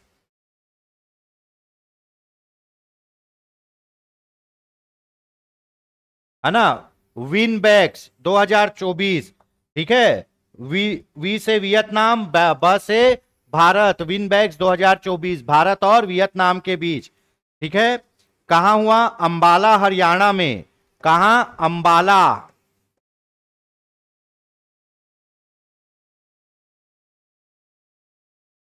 थल और वायुसेना के मध्य, ठीक है। चलिए अगला देख लेते हैं, नाटो के नौ, नाटो के 9 मित्र देशों का युद्ध अभ्यास कौन सा है। नाटो देश, नाटो देश कौन सा है, अमेरिका और उसके आसपास के देश जो क्या किए हैं, एक रक्षा संगठन बनाए हैं। ये नाटो में जो भी सदस्य हैं उसमें से किसी एक सदस्य पर भी कोई दूसरा देश अगर आक्रमण करता है तो पूरे नाटो देश उस देश पर आक्रमण कर देंगे। ये क्या करते हैं, अपने सदस्य देश की रक्षा करते हैं, ठीक है। अगर मान लो इसके सदस्य देश का किसी अन्य देश से लड़ाई होता है तो पूरे नाटो के देश उस देश के खिलाफ लड़ना चालू कर देंगे, ठीक है। तो नाटो के 9 मित्र देशों का युद्ध अभ्यास, ठीक है। नाटो एक सैन्य संगठन है जिसकी स्थापना 1949 में की गई थी। 32 देशों का संगठन है नाटो, 32 देशों का संगठन। द्वितीय विश्व युद्ध के बाद इसकी स्थापना की गई थी 1949 में, है ना। उत्तरी अमेरिका और यूरोप देशों का संगठन है ये नाटो, बहुत खतरनाक है, ठीक है। नाटो उत्तरी अमेरिका और यूरोप देशों का संगठन है, 32 देश हैं। तो नाटो का कौन सा है ना, स्टीड फास्ट, नाटो का कौन सा, स्टीड फास्ट डॉट, ये युद्ध अभ्यास है नाटो देश के, 32 देशों, नाटो के 9 मित्र देशों, है ना, 32 देश है नाटो में। स्टीड फास्ट युद्ध अभ्यास नाटो के 9 मित्र देशों के बाद। अब यह है कि सर युद्ध अभ्यास क्यों करते हैं, भैया आप कोई भी चीज काम को करने से पहले उसका अभ्यास करोगे ना। अब युद्ध कब होगा ये किसी को पता नहीं, ठीक है, युद्ध कब होगा, कब चालू हो जाए किसी को पता नहीं। अब आपको हथियार ही नहीं पकड़ना आ रहा है, बम ही नहीं फोड़ना आ रहा है, प्रैक्टिस किए, ट्रेनिंग में किए, उसके बाद भूल गए, तो भाई कैसे लड़ोगे। तो क्या होता है कि युद्ध हो ना हो उसका अभ्यास किया जाता है ताकि लड़ने की टैक्टिस को भूला ना जाए, लड़ने के कला को भूला ना जाए, युद्ध कौशल को भूला ना जाए और हथियारों के उपयोग करने को भी ना भूला जाए। इसीलिए टाइम टाइम से युद्ध अभ्यास करते रहते हैं, ठीक है। वायुसेना, है ना, उदार शक्ति युद्ध अभ्यास किन 2 देशों के बीच हुआ है, वायुसेना उदार शक्ति, है ना, उदार शक्ति युद्ध अभ्यास हुआ है भारत और मलेशिया के बीच, उदार शक्ति भारत और मलेशिया के बीच, ठीक है। अगला, भारत और मलेशिया के बीच आयोजित युद्ध अभ्यास है। क्वेश्चन बदल के आ गया, कौन सा? उदार शक्ति। ठीक है, उदार शक्ति वायुसेना, है ना, वायुसेना वाला उदार शक्ति है और थल सेना वाला हमरऊ शक्ति।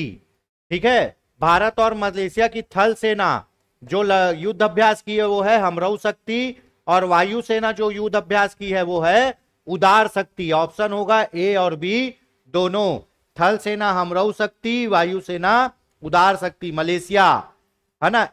एकुवेरिन खूब पूछा है ये पहले। एकुवेरिन, एकुवेरिन युद्ध अभ्यास किन दो देशों के मध्य होता है? एकुवेरिन, एकुवेरिन युद्ध अभ्यास को किन दो देशों के मध्य होता है? मोस्ट इंपॉर्टेंट, भारत और मालदीव, है ना, भारत और मालदीव, लक्षद्वीप के नीचे मालदीव। कौन सा? एकुवेरिन पूछा गया है, भारत और मालदीव के बीच युद्ध अभ्यास एकुवेरिन। ठीक है, मालदीव में हुआ है, थल सेना का युद्ध अभ्यास है। चलिए अगला देख लेते हैं। अगला है आपका थल सेना गरुड़ शक्ति, मोस्ट इंपॉर्टेंट। थल सेना गरुड़ शक्ति कहां पर आयोजित हुआ? ठीक है, थल सेना गरुड़ शक्ति ये आयोजित हुआ है जकार्ता, इंडोनेशिया में। गरुड़ शक्ति, इंडोनेशिया जाओगे ना तो आपको वहां रामायण के बहुत सारे मंदिर, रामायण से संबंधित मंदिर, रामायण से संबंधित मूर्तियां, इंडोनेशिया के एयरपोर्ट में भगवान राम की पूरी मूर्ति और उनके फैमिली की मूर्ति है, राम सीता सबकी। तो इंडोनेशिया में है, रामायण का बहुत क्रेज है और रामायण से जुड़े हुए हैं भगवान गरुड़ पक्षी। ठीक है, जो गरुड़ है, तो गरुड़ जो है गरुड़ शक्ति किससे होगा? इंडोनेशिया से। क्यों? क्योंकि इंडोनेशिया रामायण से जुड़ा हुआ है। तो गरुड़ शक्ति किससे? भारत और इंडोनेशिया के बीच, है ना। कहां हुआ है? जकार्ता, इंडोनेशिया में। ठीक है, भारत और इंडोनेशिया के बीच। गरुड़ जहां भी बोलेगा इंडोनेशिया लगा देना। क्यों? क्योंकि रामायण से संबंधित पात्र है। ठीक है, चलिए अगला देख लेते हैं। भारत और किर्गिस्तान के बीच कौन सा युद्ध अभ्यास हुआ है? भारत और किर्गिस्तान, तो भैया नाम ही खतरनाक है ना। क ख, क्या? क से किर्गिस्तान, ख से खंजर। क से किर्गिस्तान, ख से खंजर। तो खंजर युद्ध अभ्यास किनके? भारत और किर्गिस्तान के बीच। ठीक है, चलिए अगला, थल सेना धर्म गार्जियन, धर्म गार्जियन युद्ध अभ्यास कहां आयोजित किया गया? धर्म गार्जियन, धर्म गार्जियन है माउंट फूजी, जापान में। यह किसके? भारत और जापान के बीच है, भारत और जापान के बीच, है ना। धर्म गार्जियन भारत और जापान के बीच। ठीक है, थल सेना युद्ध अभ्यास है ना। जापान हर जगह हमारा गार्जियन बन के खड़ा होता है जी, हमको पैसा देता है, टेक्नोलॉजी देता है। ठीक है, द्वितीय विश्व युद्ध के समय जब भारत छोड़ो आंदोलन क्यों चालू हुआ? जापान भारत पे हमला करने वाली थी। महात्मा गांधी बोले कि जापान से हमारी कोई दुश्मनी नहीं है, जापान भारत में इसलिए हमला कर रही है क्योंकि अंग्रेज यहां है, अगर अंग्रेज को भगा दो तो जापानी हम पे हमला नहीं करेंगे। ठीक है, तो हमारे गार्जियन, गार्जियन कौन? जापान। ठीक है, अगला देख लेते हैं। राजस्थान में भारत और यूए की मध्य, यूनाइटेड स्टेट एमिराट्स, यूएई के मध्य कौन सा युद्ध अभ्यास? साइक्लोन 3। ठीक है, कौन सा? साइक्लोन 3 भारत और यूएई के मध्य है ना, साइक्लोन 3। भैया ये पूछा जा सकता है रेलवे में भी।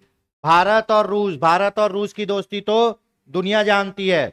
रूस ऐसा है कि हर जगह भारत का साथ देता है।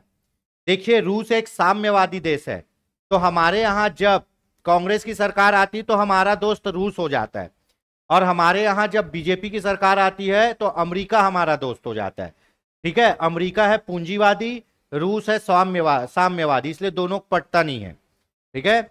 चलिए, भारत और रूस के बीच कौन सा युद्ध अभ्यास हुआ, है ना, कौन सा हुआ, इंद्र।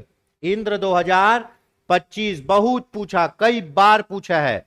भारत और रूस के बीच है इंद्र। ठीक है, बंगाल की खाड़ी में हुआ है ये युद्ध अभ्यास, है ना, भारत और रूस के मध्य, इंद्र। नौसेना मालावार अभ्यास का आयोजन कहां किया गया?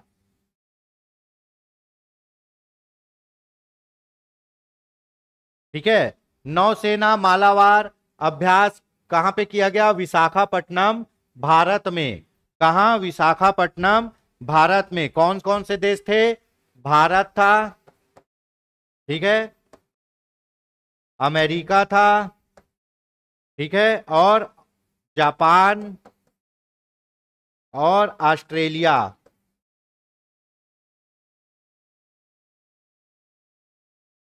ठीक है, ये 4 देश थे। क्वाड देश बोलते हैं इसको, क्वाड देश, है ना। तो नौसेना मालाबार अभ्यास का आयोजन कहां? विशाखापट्टनम, भारत में। Bharat, America, Japan, Australia, quad देश का युद्ध अभ्यास है। ठीक है, मोस्ट इंपॉर्टेंट, नाम यूनिक रहेगा उतना ही यूनिक हो जाएगा। कोलकाता में आयोजित तर्कस। तर्कस क्या होता है जी? भगवान राम पीछे जो लटकाते थे तीर रखने का गोल सा, उसी को बोलते हैं तर्कस।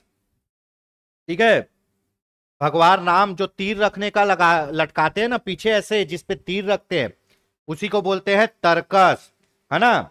तो अपना डायलॉग है ना, अपने तर्कस में टू मेनी टाइप्स ऑफ तीर है, जो जैसा डील करेगा उसको ऐसे तीर से जवाब दिया जाएगा। कोलकाता में आयोजित तर्कस युद्ध अभ्यास किन 2 देशों के मध्य हुआ है? तर्कस हुआ है भारत और अमेरिका के मध्य। किनके मध्य? भारत और अमेरिका के मध्य, तर्कस। अरब सागर में किन 2 देशों के बीच युद्ध अभ्यास चला? अरब सागर में, है ना, अरब सागर में चला है भारत, फ्रांस और यूएई के मध्य। अरब सागर में चला है भारत, फ्रांस और यूएई के मध्य। नाम है डेजर्ट नाइट। क्या? Desert knight 2024, desert knight 2024। किसके बीच? भारत, फ्रांस और यूएई के मध्य। सर इतना सारा कैसे याद होगा? इसको 2-3 बार रीड करना और कीवर्ड बनाने की कोशिश करना भैया। ठीक है, थल सेना अभ्यास मैत्री। मैत्री किन 2 देशों का? मैत्री का आयोजन कहां हुआ? मैत्री किन 2 देशों के मध्य है? मैत्री का आयोजन हुआ है थाईलैंड। थाईलैंड हमारा दोस्त है, बहुत से इंडिया वाले जाते हैं थाईलैंड। ठीक है, भारत और थाईलैंड के बीच युद्ध अभ्यास है, क्या? मैत्री। ठीक है, भारत और थाईलैंड के बीच मैत्री। नेपाल में आयोजित सूर्य किरण युद्ध अभ्यास कौन सी सेना से संबंधित है? नेपाल में आयोजित सूर्य किरण, ठीक है, नेपाल में आयोजित सूर्य किरण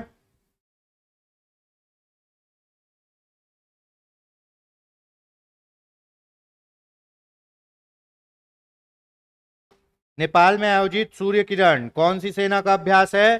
थल सेना का। कौन सी सेना का? थल सेना का। कहां? भारत और नेपाल,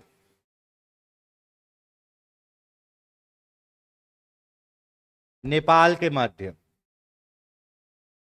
ठीक है, थल सेना युद्ध अभ्यास सूर्य किरण, भारत और नेपाल। नौसेना दोस्ती 2024 युद्ध अभ्यास कहां आयोजित हुआ? नौसेना का दोस्ती, ठीक है, कहां आयोजित हुआ? हिंद महासागर में। कहां? हिंद महासागर में। 2 देश कौन से हैं? भारत,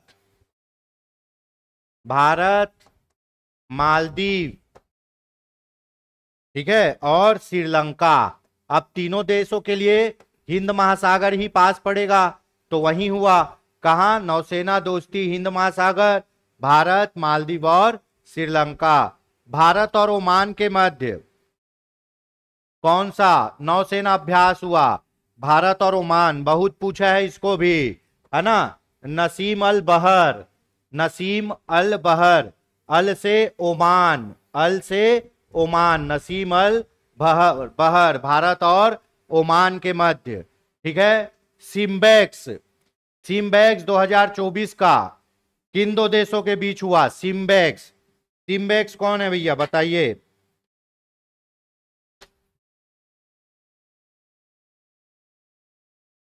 सिम्बेक्स है ना, भारत और सिंगापुर है ना, भारत और सिंगापुर। सिम से सिंगापुर, बैक्स से भारत मान लेना। सिम्बेक्स भारत और सिंगापुर के मध्य, विशाखापट्टनम में। ठीक है। नौसेना सागर सुरक्षा अभ्यास कहां आयोजित हुआ? नौसेना सागर सुरक्षा अभ्यास आयोजित हुआ है कहां? बंगाल, बंगाल की खाड़ी में। नौसेना सागर सुरक्षा अभ्यास कहां आयोजित हुआ है? बंगाल की खाड़ी में। सागर सुरक्षा, भारत और बांग्लादेश, भारत और क्या? बांग्लादेश, बांग्लादेश के मध्य। ठीक है, कौन सा? नौसेना सागर सुरक्षा, बंगाल की खाड़ी में, भारत और बांग्लादेश। मोस्ट इंपॉर्टेंट, वज्र प्रहार, वज्र प्रहार किनके मध्य? भारत और अमेरिका के मध्य, भारत और अमेरिका के मध्य वज्र प्रहार। ठीक है, थल सेना का युद्ध अभ्यास है। ठीक, अगला नोमैडिक एलिफेंट, यूनिक नाम है नोमैडिक एलिफेंट। नोमैडिक एलिफेंट का नाम, ठीक है, कहां? भारत और मंगोलिया के मध्य। नोमैडिक एलिफेंट कहां? भारत और मंगोलिया के मध्य। ठीक है, अगला देख लेते हैं। इंद्र 2024, इंद्र 2025 का 14वां संस्करण कहां आयोजित हुआ? इंद्र किनके मध्य है? भारत और रूस के मध्य। किनके मध्य? भारत और रूस के मध्य। ये हुआ है चेन्नई और बंगाल की खाड़ी दोनों में, है ना, चेन्नई और बंगाल की खाड़ी दोनों में हुआ है। हार्बर फेज, ठीक है, हार्बर फेज का चेन्नई में हुआ है और सी फेज का बंगाल की खाड़ी में हुआ है। महाराष्ट्र में आयोजित अग्नि वॉरियर कौन सी सेना से संबंधित है? महाराष्ट्र में आयोजित अग्नि वॉरियर, है ना, अग्नि वॉरियर कौन सी सेना से? यह है थल सेना। कौन सी सेना? थल सेना, भारत और इंडोनेशिया के मध्य, भारत और इंडोनेशिया, इंडोनेशिया के मध्य हुआ है। कौन सा? अग्नि वॉरियर। ठीक है, तो दोस्तों ये थे प्रमुख युद्ध अभ्यास। मेरे को पता है ये आपको कठिन लगेगा क्योंकि इसमें समझाने लायक कुछ है नहीं, कोई कहानी है नहीं। आप 2 बार 3 बार रीड करिएगा, कीवर्ड बना के करिएगा, समझ में आएगा। चलिए एक छोटा सा पोर्शन और बचा हुआ है, उसको भी कर लेते हैं। ठीक है, और वो है मिसलेनियस टाइप का।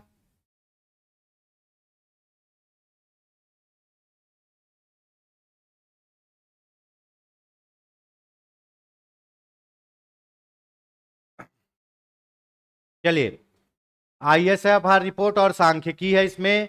विश्व का सबसे बड़ा दूध उत्पादक देश कौन सा है? विश्व का सबसे बड़ा दूध उत्पादक देश है भारत। ये विश्व का सबसे बड़ा दूध उत्पादक देश कब बना है? 1998 से बना है। ठीक है, 1998 से बना है। किसको पीछे छोड़ा? अमेरिका को पीछे छोड़ के विश्व का सबसे बड़ा दूध उत्पादक देश बना। हमारे दिन प्रतिदिन दूध उपलब्धता, प्रतिदिन दूध उपलब्धता कितनी है प्रति व्यक्ति? कितनी है? 471 ग्राम, 471 ग्राम प्रति व्यक्ति प्रतिदिन। मतलब लगभग आधा लीटर दूध हमारे यहाँ हर आदमी के लिए, भारत की जितनी जनसंख्या है उसके हिसाब से आधा लीटर दूध हर आदमी को मिल सकता है।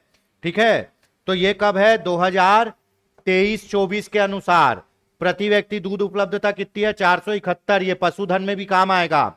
और 2022-23 में कितना था? 2022-23 में था 400, है ना, 69, 469 था, 69, जो 2 ग्राम बढ़ के कितना हो गया? 71 हो गया है।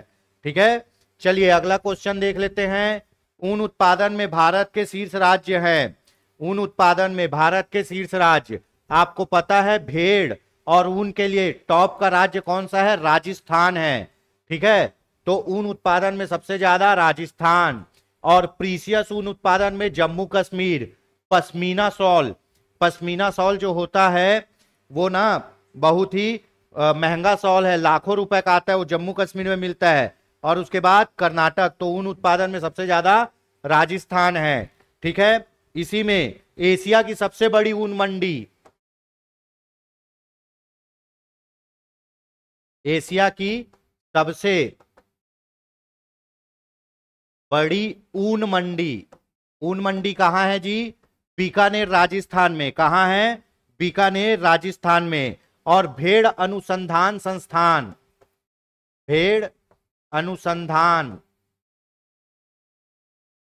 अनुसंधान संस्थान, ये कहां है? भेड़ अनुसंधान संस्थान है अविका नगर है ना, अविका नगर मालपुर राजस्थान में। ठीक है, भेड़ को परजीवियों का म्यूजियम कहते हैं। भेड़ के ऊन के नीचे बहुत से परजीवी रहते हैं, इसलिए भेड़ को परजीवियों का म्यूजियम कहते हैं। ठीक है, चलिए अगला देख लेते हैं। देश में अंडा उत्पादन में शीर्ष राज्य है। अंडा उत्पादन में शीर्ष राज्य आपको पता है आंध्र प्रदेश। आंध्र प्रदेश को क्या बोलते हैं? अंडों की टोकरी। आंध्र प्रदेश को क्या बोलते हैं? अंडों की टोकरी। कॉफी उत्पादन में कर्नाटक। पटसन और जूट और चावल उत्पादन में पश्चिम बंगाल। ठीक है, तो आंध्र प्रदेश है ना, क्या है? अंडों की टोकरी। भारत विश्व में दूसरा सबसे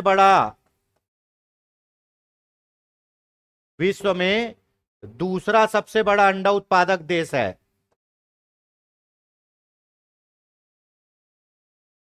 विश्व का दूसरा सबसे बड़ा अंडा उत्पादक देश कौन? भारत। हमारे यहां प्रति व्यक्ति अंडा उपलब्धता 103 अंडा है ना, प्रति वर्ष ना, प्रतिदिन नहीं, प्रति वर्ष। अंडा में क्या आएगा? प्रति वर्ष। हर साल अपने यहां हर आदमी को 103 अंडा खाने को मिलेगा। चलिए, ये पूरे इंपॉर्टेंट डेट है। राष्ट्रीय दूध दिवस कब मनाया जाता है? ठीक है, द ग्रेट वर्गीस कुरियन के जन्मदिन पर। ठीक है, 26 नवंबर को राष्ट्रीय दूध दिवस मनाया जाता है। ठीक है ना, कब मनाया जाता है? 26 नवंबर को। 26 नवंबर को क्या होता है? वर्गीस कुरियन का जन्मदिन। वर्गीस कुरियन कौन थे? श्वेत क्रांति के जनक। इन्होंने क्या चलाया? ऑपरेशन फ्लड चलाया। कब चालू हुआ? 13 जनवरी 1970 की 71 जी, 13 जनवरी 1970 है ना, जितना मुझे पता है। पहला चरण 70 से 80, दूसरा 81 से 85, तीसरा 85 से 95, 3 चरण में चला है। ठीक है, चलिए भारत में दूध उत्पादन पर शीर्ष राज्य है। सबसे ज्यादा दूध उत्पादन करने वाला राज्य कौन सा है भारत में? उत्तर प्रदेश। और सबसे ज्यादा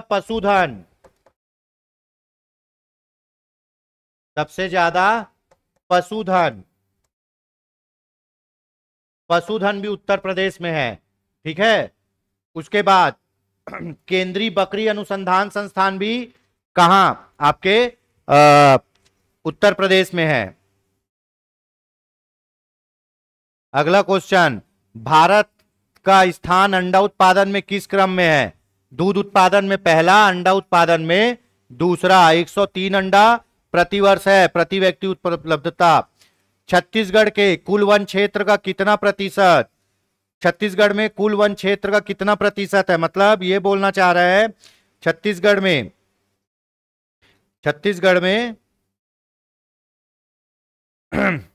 कुल क्षेत्र का कितना प्रतिशत वन है? 44.25%।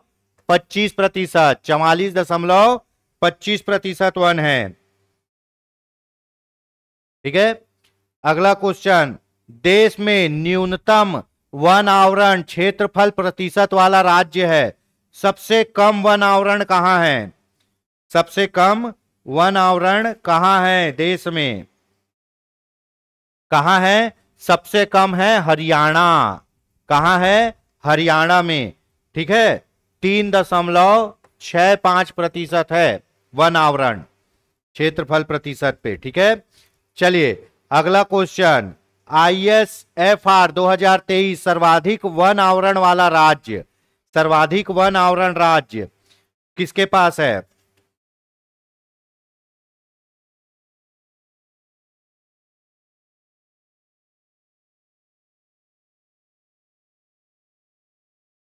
सर्वाधिक वन आवरण वाला राज्य कौन सा है भैया? मध्य प्रदेश। सर्वाधिक वन आवरण मध्य प्रदेश है ना, दूसरा है अरुणाचल प्रदेश, तीसरा है छत्तीसगढ़। ठीक है, छत्तीसगढ़ में कितना है? 55,811 किलोमीटर स्क्वायर। ठीक है, याद रखिएगा, वन आवरण बोलेगा, ट्री कवर बोलेगा, ट्री कवर, तो छत्तीसगढ़ तीसरा है। और एरिया बोलेगा, क्षेत्रफल, वन क्षेत्रफल, एरिया, एरिया में हम चौथे नंबर पर हैं, है ना। तो जगह, वन के लिए जगह, क्षेत्रफल में हम चौथे नंबर पर हैं। ओरिजिनल वन, पेड़ में, ट्री कवर में, ट्री कवर में है हम तीसरे नंबर पर। ठीक है, मध्य प्रदेश पहला, दूसरा अरुणाचल, तीसरा छत्तीसगढ़। किसमें? वन आवरण, ट्री कवर में, पेड़ों की संख्या में, और जगह की संख्या में, क्षेत्रफल में, वन के लिए जगह का क्षेत्रफल में हम चौथे नंबर में है। खूब कंफ्यूजन होता है भैया इसमें, PSC तो हर 2-3 साल में लपेट के दे ही देता है ये क्वेश्चन। भारत देश में वन एवं वृक्ष आवरण क्षेत्रफल कितना है, कितना वर्ग किलोमीटर है? ठीक है, तो भारत में है ना, वन एवं वृक्ष आवरण कितना किलोमीटर है? आपका कितना है? 8,27,357 किलोमीटर है। ठीक है, अगला क्वेश्चन,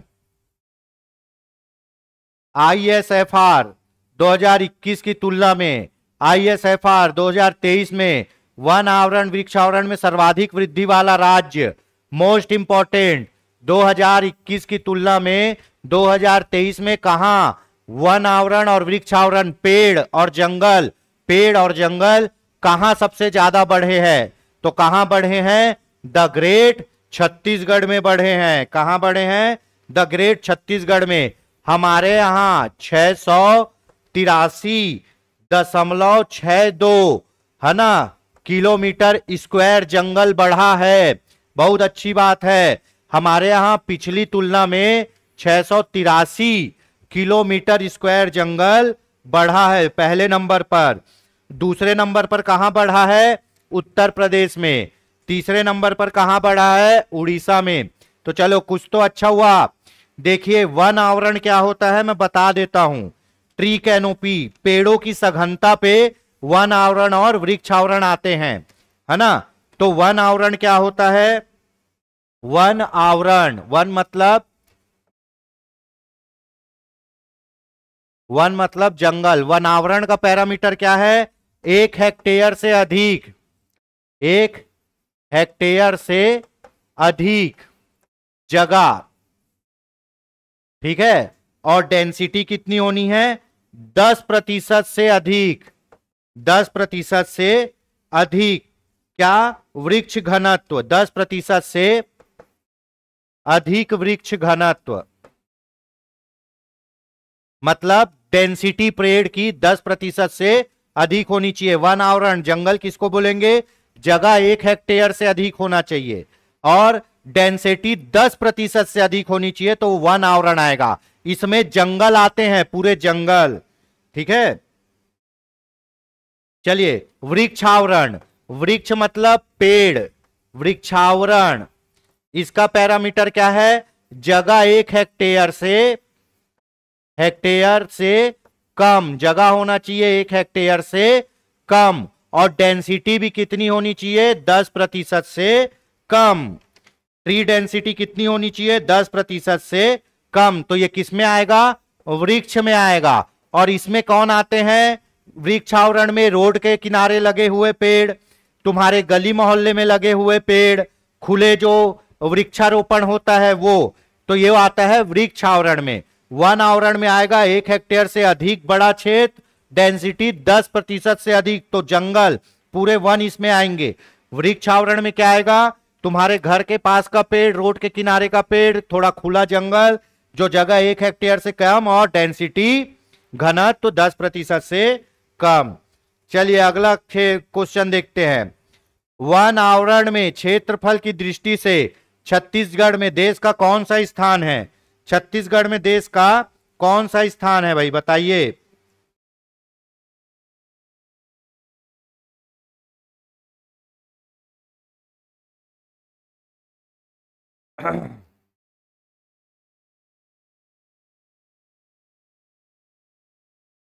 वन आवरण की दृष्टि से मतलब जंगलों की दृष्टि से छत्तीसगढ़ का देश में स्थान है तीसरा। कौन सा स्थान है? तीसरा। पहला है मध्य प्रदेश, दूसरा है अरुणाचल, छत्तीसगढ़ कितना है?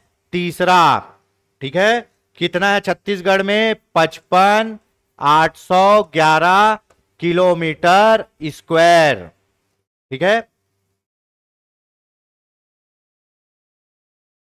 चलिए दोस्तों, तो ये था आज का आपका पूरा करेंट अफेयर्स। जो जो इंपॉर्टेंट टॉपिक थे लगभग सभी को समाहित करने की भरसक प्रयास किया गया है और क्वेश्चन के माध्यम से पूरे टॉपिक को भी कवर करने की महत्वपूर्ण कोशिश यहां पर हमारे द्वारा की गई है। दोस्तों कल हिंदी का वीडियो डाला गया, काफी अच्छा रिस्पांस हुआ है ना, आपको दिल से धन्यवाद है। इसी तरह अपना प्यार और अपना सपोर्ट बनाए रखिए।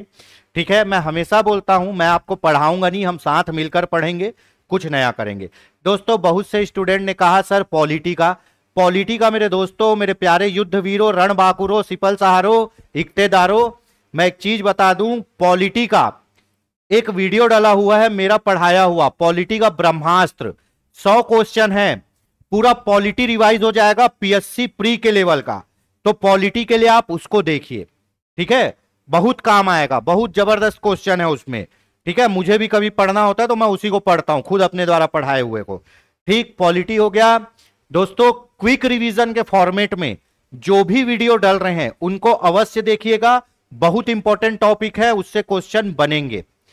किसी स्टूडेंट ने कहा आरटीआई भी मैंने यूट्यूब में पढ़ाया हुआ है और आरटीआई के टॉप एमसीक्यूज भी यूट्यूब में डले हुए हैं, आप उनको भी जरूर देखिएगा। ठीक है, बिहान का भी डला हुआ है, मनरेगा भी डला हुआ है, सामाजिक अंकेक्षण भी डला हुआ है पूरी धाराओं के साथ। तो दोस्तों जरूर ये वीडियो देखिएगा। ठीक है, कोशिश करेंगे कि कुछ और नया बेस्ट वीडियो लेके आए हम। बने रहिए दोस्तों योगेंद्र साहू ऑनलाइन क्लासेस के साथ। मैं आपकी जानकारी के लिए बता दूं, हमारी संस्था के द्वारा एडीओ, एडीआई, आबकारी आरक्षक, उसके बाद आपका प्रयोगशाला परिचारक, शिक्षक पात्रता परीक्षा और शिक्षक भर्ती परीक्षा छत्तीसगढ़ के संदर्भ में सभी की क्लास आयोजित की जा रही है। अगर आप क्लास के संबंध में कोई भी जानकारी लेना चाहते हैं तो संस्था के दिए गए मोबाइल नंबर पर कांटेक्ट करें। दोस्तों ये मेरा विचार है, मैं एक बात रखना चाहूंगा, आबकारी आरक्षक का फॉर्म बहुत अच्छे से भरिएगा और जरूर भरिएगा। बहुत प्यारा सिलेबस है, बहुत प्यारा सिलेबस। ठीक है, मैथ्स भी कम है, रीजनिंग भी कम है, इंग्लिश भी कम है। ठीक है, बहुत अच्छा सिलेबस है, अगर पढ़ोगे तो 100% जॉब लगने के चांसेस हैं। तो आबकारी आरक्षक में जिनको लग रहा होगा फिजिकल होगा, दौड़ भाग होगा, बिल्कुल नहीं होगा, केवल बॉडी का मेजरमेंट होगा। आपकी हाइट नापी जाएगी, आपका फ्लैट फुट घुटना देखा जाएगा, बस, कोई दौड़ भाग नहीं। तो जो हाइट क्राइटेरिया है अगर आप उसको फुलफिल करते हैं तो जरूर फॉर्म भरिएगा। ठीक है दोस्तों, बने रहिए योगेंद्र साहू ऑनलाइन क्लासेस के साथ। चैनल को लाइक करिए, वीडियो को सब्सक्राइब करिए, उल्टा बोल दिया, वीडियो को लाइक करिए, चैनल को सब्सक्राइब करिए और इसी तरह अपना प्यार दिखाते रहिए। यकीन मानिए हम साथ मिलकर बहुत कुछ अच्छा करेंगे। मिलते हैं जल्द ही। जय हिंद, जय भारत, जय छत्तीसगढ़। नमस्कार, जय जोहार। क्या आप भी गवर्नमेंट एग्जाम्स की तैयारी करना चाहते हैं? क्या आप भी मेमोरी टेक्निक्स और ट्रिक्स के जरिए बहुत ही कम समय में स्मार्ट स्टडी करना चाहते हैं? क्या आप चाहते हैं कि सीजी व्यापम टॉपर आपको पढ़ाए? तो डाउनलोड करिए योगेंद्र साहू क्लासेस ऐप। यहाँ 10 से अधिक गवर्नमेंट एग्जाम्स क्रैक करने वाले और सीजी व्यापम टॉप करने वाले योगेंद्र सर सीजीपीएससी और सीजी व्यापम के अंतर्गत होने वाले सभी एग्जाम्स की तैयारी कराए। तो डाउनलोड करिए Yogendra Sahu classes app to be the best. Learn from the best.